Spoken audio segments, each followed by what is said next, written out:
शेतकऱ्यांच्या विरोधी बोललेलो नाही.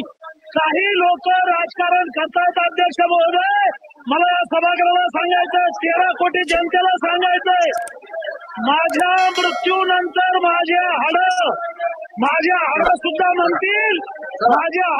म्हणतील की मी शेतकरी आहे. रस्त्याच्या शेवटच्या थेंबापर्यंत मी शेतकऱ्यांच्या बाजूने आहे. अध्यक्ष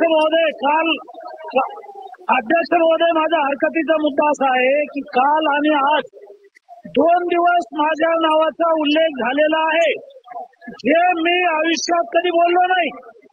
40 वर्ष मी राजकारणामध्ये आहे. अध्यक्ष महोदय, सभागृहाला माहिती द्यायची आहे. अध्यक्ष महोदय, सभागृहाला माहिती द्यायची आहे. 13 कोटी जनतेचं हे सभागृह आहे. या उच्च सभागृहामध्ये मी जे बोललोच नाही, मी शेतकरी विरोधी बोललो, अशा प्रकारचं जे वक्तव्य काही सदस्यांनी केलेलं आहे, ह्याच्यामध्ये राजकारण आहे. अध्यक्ष महोदय, मी गेली 40 वर्ष राजकारणात आहे आणि शेतकऱ्यांचे 25 हजार लोकांचे मोर्चे काढले, आंदोलन केली. 100 वर्ष, पुढची 100 वर्ष माझ्या रक्ताच्या शेवटच्या थेंबापर्यंत मी शेतकऱ्यांच्या बाजूने आहे. मी शेतकऱ्यांच्या विरोधी बोललेलो नाही.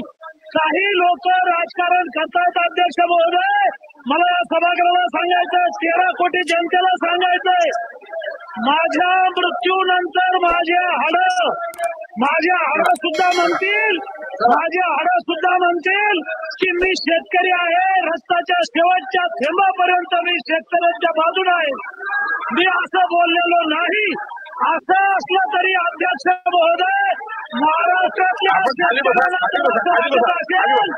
कुणाला जर असं वाटत असेल तर मी शेतकऱ्याची 1000 वेळा माफी मागेल. 1000 वेळा. मला शेतकऱ्याची माफी मागायला काही लाज नाहीये, पण यांची माफी मागणार नाही. याला राजकारण करायचंय. पिंपळाचं पान पडलं, हे लोक म्हणतात पिंपळाला जळालं. ह्याला राजकारण करायचं. अध्यक्ष महोदय, मी शेतकऱ्यासाठी 40 वर्ष लढलो. 25 वर्ष शेतकऱ्याने मला निवडून दिलेलं आहे. 293 वरती चर्चा सुरू करूया. आपलं म्हणणं सांगितलं. लोणीकर साहेब, आपण आपलं म्हणणं मांडलं. या ठिकाणी आता मंत्री महोदय, एक मिनिट मंत्री महोदय, सन्मान्य मंत्री महोदय, या सभागृहाचे एक ज्येष्ठ सदस्य सन्मान्य बबनराव लोणीकर याने ऐका ना, सरकारची भूमिका ऐका. आपण सरकारची भूमिका आपण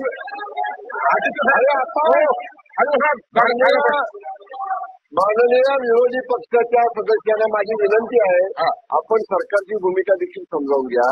या ठिकाणी जे वर्तमानपत्रातनं, समाज माध्यमांमधनं या सदनाचे सदस्य सन्मान्य बबनराव लोणीकर साहेबांच्या बद्दलचं वक्तव्य आलं, जे दूरदृश्य किंवा टीव्हीच्या चॅनलच्या माध्यमातून सगळ्यांनी या ठिकाणी पाहिलं. आज त्यांनी या ठिकाणी त्याच्या बाबतीत त्याचा या ठिकाणी त्यांनी व्यक्तिगत सदस्य या सदनाचे म्हणून त्यांनी खुलासा केला की ऐका बसून बोलू नका, त्यांनी या ठिकाणी स्पष्ट सांगितलं की माझ्या मृत्यूनंतर माझ्या हाडांमध्ये सुद्धा शेतकऱ्यांचं या ठिकाणी नाव असलं जाईल. म्हणजे जो माणूस एवढ्या पोटतिडकीनं बोलतो आणि त्यांनी एवढंही सांगितलं की जर अशा पद्धतीच्या माझ्या बोलण्यामुळे काही लोकांच्या भावना दुखावल्या असतील तर ते म्हणले ना की अशा बोल तुम्ही रेकॉर्ड करा, तर मी शेतकऱ्यांची एकदा नाही 100 वेळा माफी मागतो. ते बोलले स्वतः. कोण आपण अहो त्यांनी मागितली ना, तुम्ही ऐकलं नाही, रेकॉर्डवर आहे. आणि सन्मान्य अध्यक्ष